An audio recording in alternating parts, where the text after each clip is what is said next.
Are you a businesswoman who is finding it challenging to get your ideas across and make a point? Welcome to Speakers Who Get Results with Elizabeth Bachman, a podcast dedicated to helping women get the visibility they want, whether making a speech or talking in a meeting. Every week, get valuable lessons from Elizabeth or learn from her roundtable conversations with experts and speakers on how to make a difference, not just a point. On to the show with your host, Elizabeth Bachman. Hello and welcome to Speakers Who Get Results. I'm Elizabeth Bachman, your host, and my guest today is Nina Froriep, who of Clockwise Productions, who is a video marketer, who's going to tell us all about how you can use video marketing to position yourself as a thought leader and as to really improve your career. Nina Froriep enables business coaches to grow their businesses with consistent and easy to implement video content so they can attract their ideal clients. She also helps people in corporate life who need to position themselves as perhaps for the job they want to get. Nina has been in TV, film, and video production all her life. She's seen it all from the early days of independent features to big national TV commercials, corporate mega shows, and documentary films, where she has, some of which have won Emmys. There's also one, including this one that she's produced and directed called Abraham's Children. Along the journey, she met many awesomely wonderful people and a few badasses. Nina has negotiated with Teamsters, clients, actors, crew, children, police officers, a few dogs, and one snake, all of them worth great stories. She loves spending time outside, especially in her home of the Swiss Alps, which is where she first came from. And she is owned by a Dachshund Yorkie mix called Tigger. Before we move on to the interview, where she was really talking about how video marketing is so good for positioning yourself. Before we move on to that, I'd like to remind you that if you're curious how your presentation skills are, where you are, and how strong you are, you can take our 4-minute quiz called speakforresultsquiz.com. That's speakforresultsquiz.com. And in 4 minutes, you can see where you are strong with your presentation skills and where perhaps a little support might help you get better results. Now, on to the interview with Nina Froriep. Nina Froriep, welcome to Speakers Who Get Results. Thanks for having me.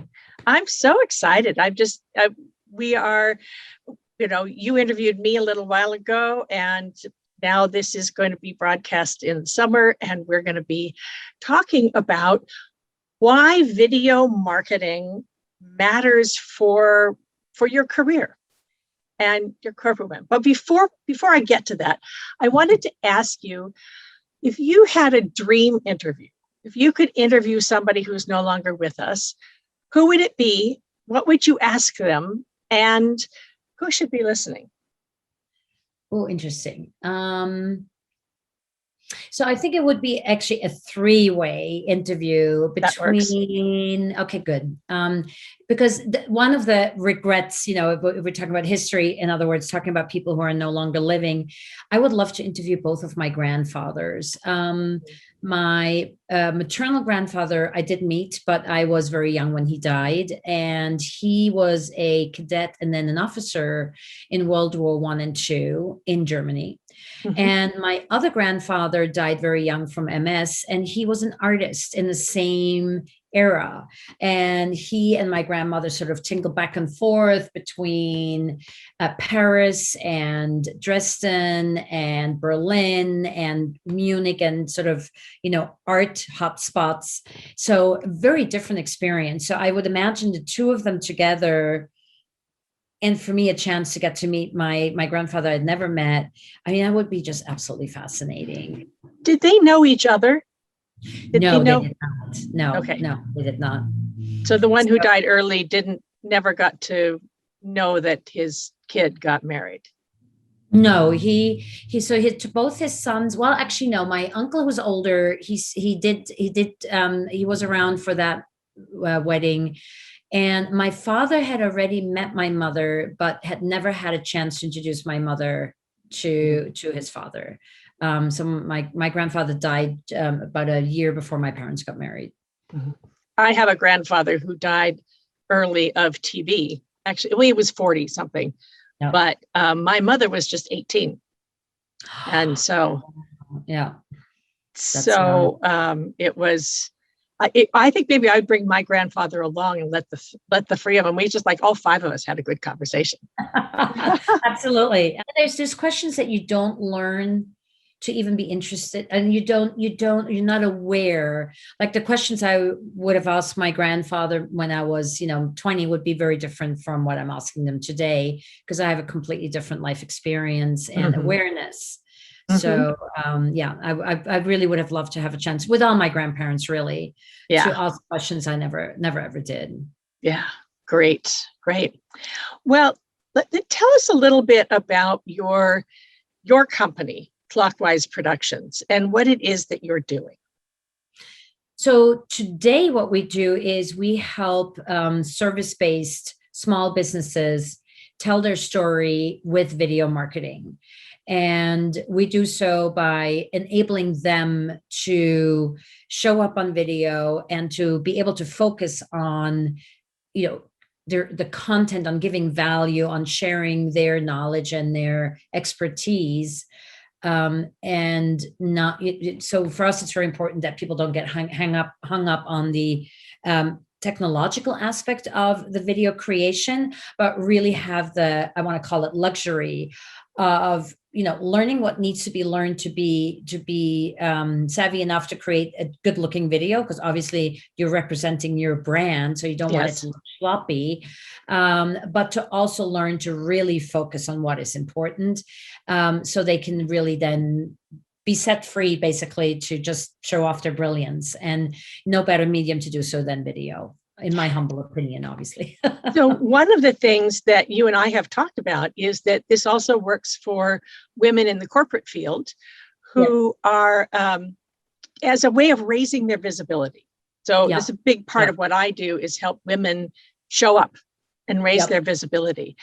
How could someone who has a job still be able to use video marketing as a way of establishing herself as someone to be paid attention to, if you will? Yeah. And I think for that, it would be very, very powerful. So,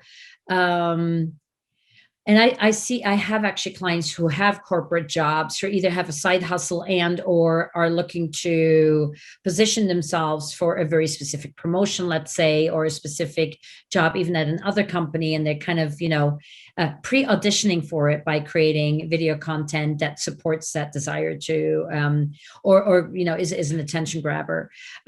So what video does so well, and is it creates, first of all, it creates, not only is it a place for you to talk about what you're passionate about, what you're knowledgeable about, and what you know, but it does it in a context of also humanizing you and making you approachable, accessible, and a known entity, especially if you're doing video consistently. And this is the one thing that I really work with my clients very hard on, is putting out a video here and there is better than not putting any video out. But the secret sauce of video marketing really lies in the consistency, because people who see you repeatedly again and again create familiarity with you. They now start feeling that they know you. If your content is crafted smartly, you will create sort of like a bingeable effect. So people will come back for more and more. And it works, quite frankly, very similar to how, we get suckered into binge watching some Netflix show where, we can craft our messages such that there's always sort of an interest for more, be it because it's educational, be it because it's super timely, or, ideally also, of course, and there's an entertainment factor to the whole thing. So I think establishing yourself with video as someone to be reckoned with, And you really get to choose your area of expertise. I have a friend of mine. He happens to be male, but we'll forgive him for that. He's going for a very specific job. That's like his career's goal is a very specific job at a Fortune 500 company, and he's creating all these video series that very squarely put him into the path of the people who would be filling that position. That's exactly what I tell people to do with speaking. Yep. Yep. That's really what we do, is how do you set up your visibility and make yourself recognized outside the company, or if you're trying to set yourself up to be exactly that, to be hired for the job you want. Yeah. You know, the job that you start positioning yourself as a chief marketing officer or a chief technical officer, even though you aren't one yet. Mm-hmm. But you can position yourself on video. Yeah. And I think it's sort of filling the shoes that you're looking to fill, start trying them on for size. And it doesn't have to be, I think, and that, I mean, knowing that is your area of expertise, it can be, hard or a long haul, or not everybody's comfort zone to, let's say, get to a TEDx talk. Yeah. But doing 60-second video snippets on social media is very attainable and very easy to do. Well, but 60 seconds, actually getting it into concise enough so that you say something worth saying within 60 seconds, that's not so easy. That's a challenge. It can be a challenge, and that's where, we come in with our training with our clients. It is actually not, the famous quote by Blaise Pascal, who said, pardon me for writing a long letter. Had I had more time, I would have written a shorter one. Yes, right.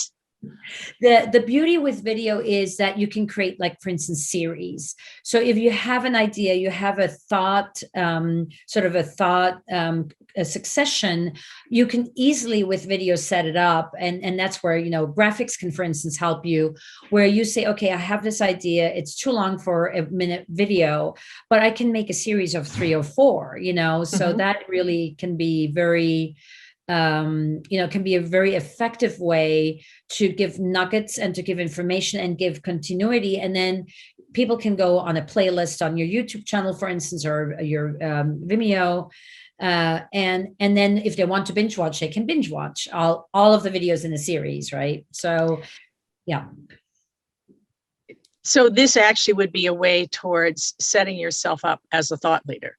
Yes. Now, my friends who specifically work in thought leadership are always telling me, you can't call yourself a thought leader.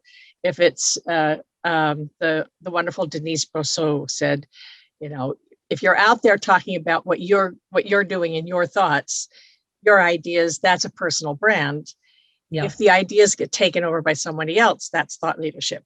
But I feel that setting yourself up as a potential, aiming for thought leadership and sharing your expertise could get you to the point where you're a thought leader. And then if your ideas take off and have a life of their own, fabulous. That would be great. And I think it's also a question of how we define thought leadership. If I share something and I'm just trying to be helpful, and I'm coming from a place of wanting to help, if I can help 2 or 3 people, I'm the thought leader to those 2 or 3 people. I don't have to be a thought leader to millions or hundreds of thousands of people. And I think it's really, it's really helpful to think in terms of who is the next person I can help? Who is the next 3 people I can help? Not, I want to be the next Gary Vee, or I want to be the next Seth Godin. That can come with, again, consistency. And yes, I don't think we call ourselves I would never call myself a thought leader, but I might call myself a forward thinker. So there's ways to kind of tee it up without calling it that. And then in the end, it's all about the doing and demonstrating that you are, not saying that you are. How is video marketing approaching it as marketing. How is that different from being online on Zoom or Teams or Google Meet all day, every day in meetings? Well, I mean, the primary difference would be that your Google Meet, Zoom, whatevers are internal, right? They don't go anywhere. If you want to, I mean, the mechanics of delivery are the same. You're shooting video basically, but the outcome is drastically different. So if you marketing goes to the outside world, marketing is what you do to tell the world out there that, hey, here I am, and I'm absolutely fantastic, and you want to listen to me, or you want to eventually buy from me, or you want to promote or hire me. Yeah, right. Yeah, exactly. So it's still a selling proposition. A Zoom call is, for me, I treat it as a very intimate affair, unless I'm having a public workshop or something like that. But it's by invitation only, and it's really the end of your so-called, of your sales cycle. And I'm saying this in parentheses for those of you who are listening. Enrollment. You could always say enrollment. Enrollment, right. So with marketing, you're creating awareness that you maybe exist, or you're creating awareness that there is a problem that you can solve. With marketing, you are having people engage with you and come into your ecosystem, so to speak. So, the idea is that you're not just only putting video out, you're also having people then engage with you to have a discussion about what it is that you say. And I think that is a hallmark of thought leadership, is that it's not just a one-way street, it's actually a two-way street. And that's why I always harp very much on what is your call to action at the end of every video. So if you're not engaging with people, you're not, the thought leadership really is a two-way road. And then obviously video at the end can and should help you to actually convert into the promotion or the sale. Do you have any examples or suggestions of ways not to approach video marketing? What not to do? So I would say what not to do is to use it as a verbal diarrhea platform where you just go on and on and on. That's one of the reasons why I'm not that big a fan of lives. I think lives, they be on Facebook, YouTube, or LinkedIn, have a very important place in the hierarchy of the media that are at our disposal to communicate with our communities, but they have to be used with caution, have to be used with intent. So what I always say is that if you have something to say, be concise about it. Don't waste people's time. So a pre-produced video where you have the time to think about what you want to say, where you can shoot it again if you need to, because you were babbling on forever, I find is a very good medium, especially for people who are new to video. I find videos that anything that's longer than 2 minutes, I don't click on. I have some friends of mine, actually very close friends, who do lives every day on Facebook. It works really well for them. And when they tag me, I'm not going to sit there and watch a video of 9 minutes. It's just not going to happen. So, so I would say,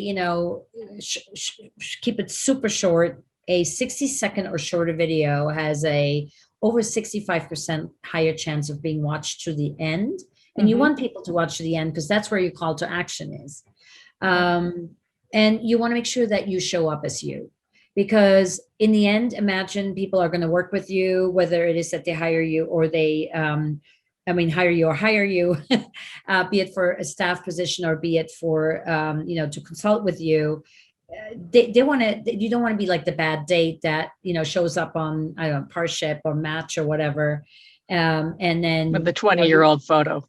With a 20-year-old photo and 50 pounds heavier when they show up. So you just want to make sure that you're you and you are approachable and relatable. Yeah. Do you have any tips for people who get nervous in front of the camera? This is something I work with my clients on a lot, but I'd be curious to hear what are your techniques for getting So, past that? yeah, so I think that's an excellent question. I'm sure for in your line of work, even much more important because people are live and they don't get a redo if they screw something up. So the beauty of shooting video is that you get to do it over and over and over again. That can also be where you get trapped in a loop of perfectionism and not getting anything done. Yeah. We're all too familiar with that. So I would say, I mean, basically, quote Nike, just do it and practice, practice, practice. And I think that would be, number one. Number two, I always, and I do this to this day, I imagine the person I'm talking to. I'm not just talking into a green light on my computer or a black hole on my, phone that I can't even properly see. So I make sure that at the other end of the line is my currently favorite client, is whoever that it is that this message is for. And that helps a lot because it creates an image in your head that makes it less scary. And again, I mean, the beauty of it is if you're recording it, you can do it over and over again until you're happy with it. So that makes it a lot easier. I also find that over scripting and trying to learn the script by heart can be really, I mean, I actually have my clients do not script. I let them do bullet points. And then I always say, you are the expert of you. You are the expert of what you do. Just go off the cuff. I mean, when you're talking in a sales call with a client, or when you are talking to someone and you're sharing your expertise because they hired you, you're not going to stick to your notes for every single word. Right. You're just talking about what you're passionate about and what you know, and video is no different. And I think people can smell inauthenticity and being over and uber rehearsed from a mile against the wind. I find also that I've always thought that rule number one in any kind of presentation is make it about them. Yes. So if you're nervous, you're probably in your own head thinking, oh gosh, what am I, they're not going to like me. It's such as all the voices in the back of your head. Mm-hmm. So if you make it about them and you're really talking to somebody, I have found that one to be very helpful to try to get me out of my head if I'm focusing on who's listening. Yeah. Very true. Yeah. Very true. Yeah. And I think, because if you come from a place of helping and service in general, not just when you're doing video, I think for me, once I realized that, I had a sort of a seismic shift across all my platforms, and that really helped me with communication.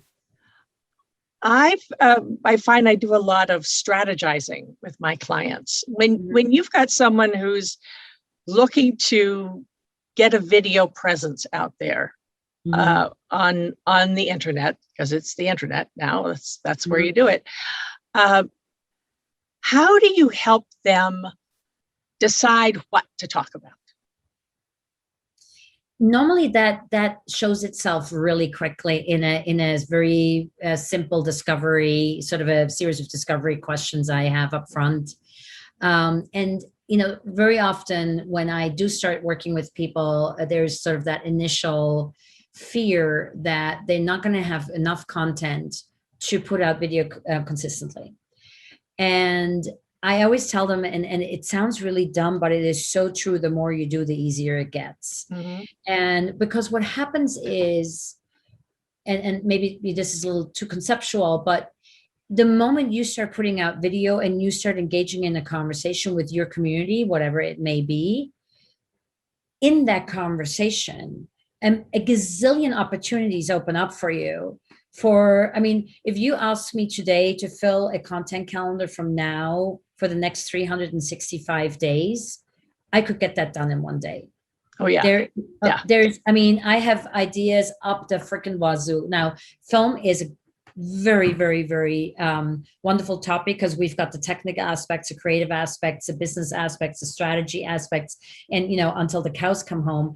But it's still the moment you sort of enter into that conversation on social media, even if it's something a little more staler, and I love it for that, by the way, LinkedIn, you immediately, you're watching other people's videos, people ask you a question about your content.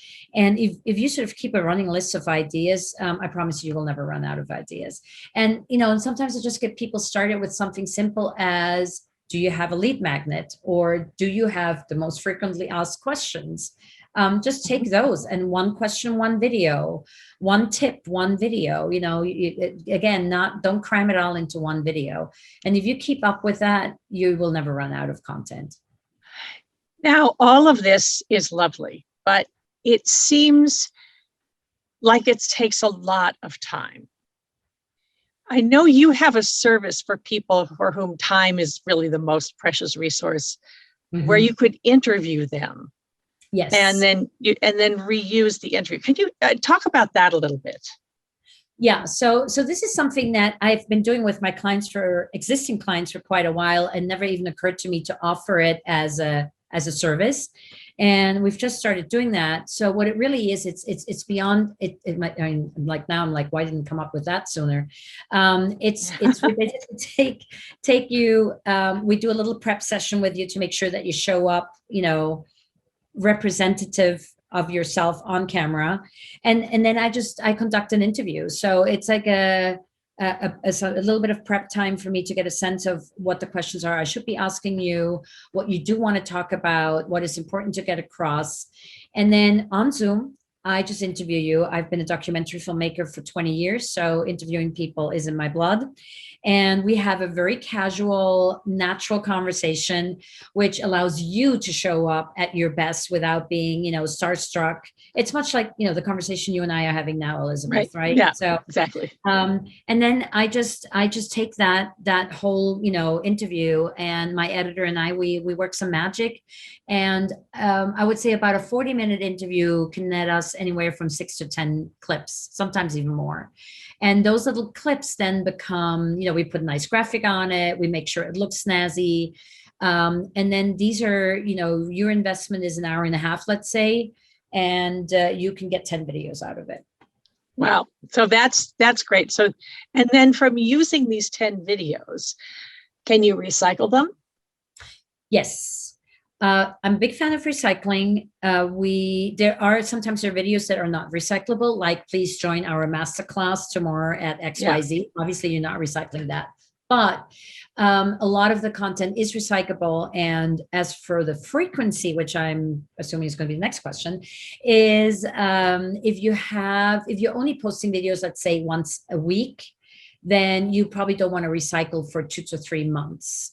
And if you are like, we're posting video every single day, so we shamelessly recycle after about 2 months. And let's be honest, the people that follow you on social media, the likelihood that even if you were to recycle the same video in the same week every day, the likelihood that the same people are going to see the same video again is very small. So you can get, unless you're like super famous and you have a huge crowd of people following you, etc. And for us normal pedestrian users of social media, you can absolutely recycle, and you always have the opportunity to write a slightly different post that goes with the video, for instance.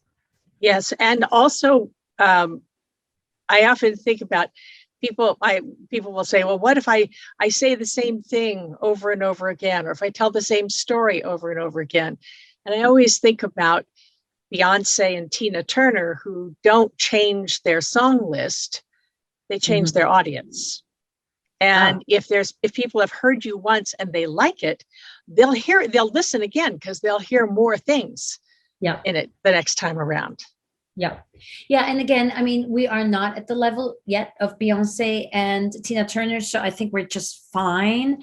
And, some things bear repeating, because if somebody has that pain point of, I don't have enough time to do video marketing, if I can approach a topic from 3 or 4 or 5 different angles, they might not hear me the first 3 times. And by the 4th time, they go like, oh, holy crap. Yes, that makes a lot of sense. So I would not be afraid of repetition at all. If nothing else, it just speaks to the consistency of your brand. And for some people, that actually is very reassuring.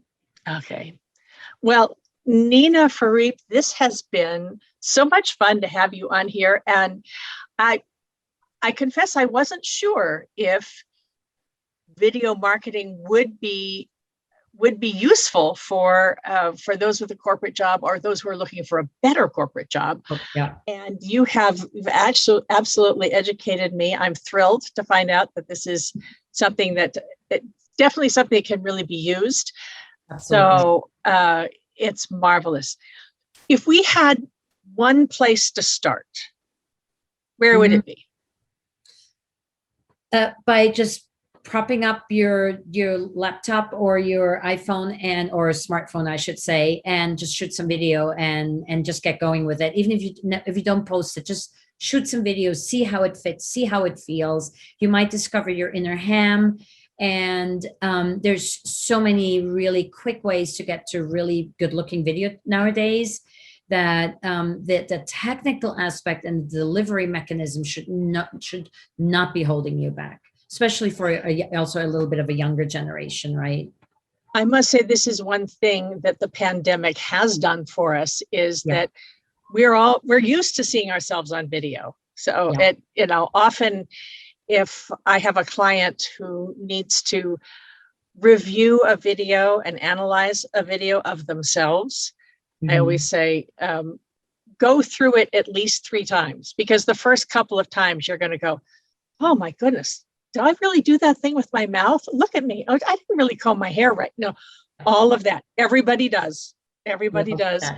We all do that. So you can't really be analytical and see what's worth using and what isn't until after you've been past that human stage of, oh, is that really what I look like? So I agree. That's wonderful. Okay, so to move ahead and start. That's a wonderful thing. Nina Froriep, it's been such a delight to have you as a guest. I hope we will have many more chances to talk about this. And we'll be posting in the show notes all the places where you can find her. She's at Clockwise Productions. You find her on LinkedIn all the time because she does video every day. Yes. This is very good. So this has been Speakers Who Get Results. I'm Elizabeth Bachman, your host. And let me remind you that if you're curious about how your presentation skills are going, take our free 4-minute assessment at speakforresultsquiz.com.